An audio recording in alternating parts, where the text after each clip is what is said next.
ప్రజాస్వామ్యం మరోసారి ఖూనీ అయిందన్నారు Guntur mayor Kavati Manohar Naidu. Guntur municipal standing committee ఎన్నికలు పూర్తిగా లోపభూయిష్టంగా జరిగాయన్నారు.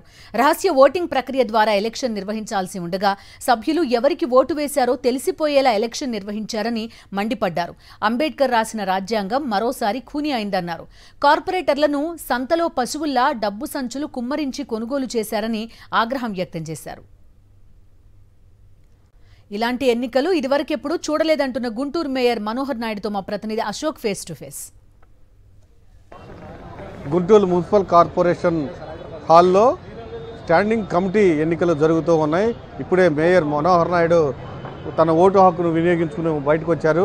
లోపల ఎలా ఉంది పరిస్థితి, మీరు లోపాలు అనేక లోపాలు గుర్తించినట్టుగా మనకు తెలుస్తుంది. ఏంటి ఎన్నికలు జరిగేటువంటి ప్రక్రియలో పూర్తిగా లోపభూయిష్టంగా ఉన్నది, ఇది వాస్తవం.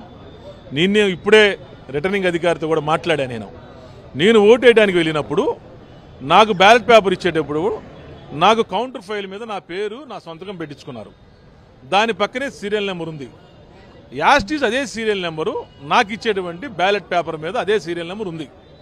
నేను అడుగుతా ఉన్నా, నాకు ఈ సీరియల్ నెంబర్ బ్యాలెట్ పేపర్ నాకు ఇచ్చారు, కౌంటర్ ఫైల్ ఏదైతే మీ దగ్గర ఉందో, అధికారుల దగ్గర ఏదైతే ఉందో ఆ కౌంటర్ ఫైల్ మీద సేమ్ నెంబర్ ఉంది, పక్కన పేరు రాపించుకున్నారు, నా సంతకం పెట్టించుకున్నప్పుడు నేను ఏ గుర్తుకు ఓటేశాను, ఏ అభ్యర్థికి ఓటేశాను అనేది తెలిసిపోద్ది కదా. ఇంకా దాంట్లో సీక్రెట్ ఏముంది?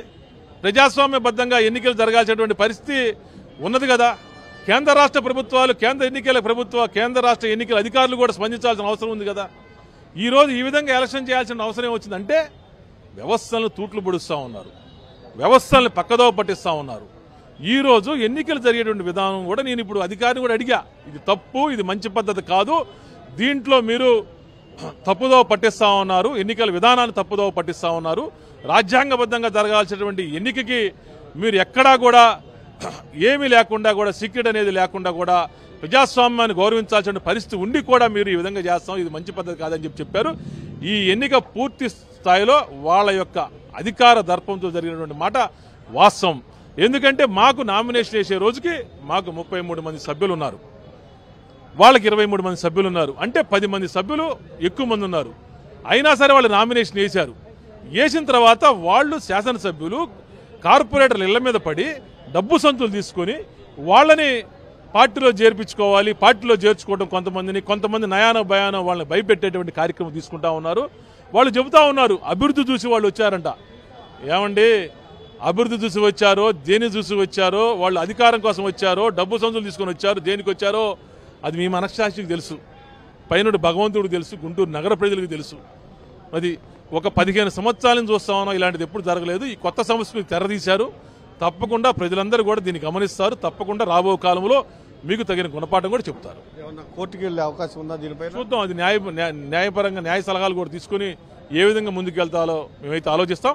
తప్పకుండా ఈ ఎన్నికైతే మాత్రం పూర్తిగా చట్టవిరుద్ధం, ప్రజాస్వామ్యబద్ధంగా ఎన్నిక జరగలేదు, ఎన్నికల నియమావళుల ప్రకారం ఎన్నికలు జరగల. ఒకవైపు ఎన్నికల ప్రక్రియ లోపభూయిష్టమని చెప్తున్నారు, మరొక వైపు ఏమో మీ కార్పొరేటర్లందరినీ కొనుక్కుని ఎన్నికలు నిర్వహిస్తాం. ఈ రెండు అన్ని రకాలుగా కార్పొరేటర్ల కొనుగోలు ఒకటి, ఎన్నికలు జరిగే విధానంలో ఒకటి, అన్ని రకాలుగా వ్యవస్థలను ఏ విధంగా వాడుకోవాలో అన్ని వ్యవస్థలను వాడుకుంటా ఉన్నారు. తప్పకుండా చూద్దాం, భగవంతుడు అనేవాడు ఉన్నాడు, ప్రజలనే ఉన్నాడు, అంతిమ తీర్పు ప్రజలే చెప్తారు. ఖచ్చితంగా మా కార్పొరేటర్లను కొనుగోలు చేయడంతో పాటు ఎన్నికల ప్రక్రియ కూడా పూర్తిగా లోపభూయిష్టంగా ఉంది, పూర్తిగా ప్రజాస్వామ్యబద్ధంగా ఎన్నికలు నిర్వహించట్లేదు. ఖచ్చితంగా దీనిపైన కోర్టుకు వెళ్లే ఆలోచన కూడా చేస్తామని మేయర్ చెప్తూ ఉన్నారు. కెమెరామెన్ భాషతో అశోక్, సాక్షి టీవీ, గుంటూరు.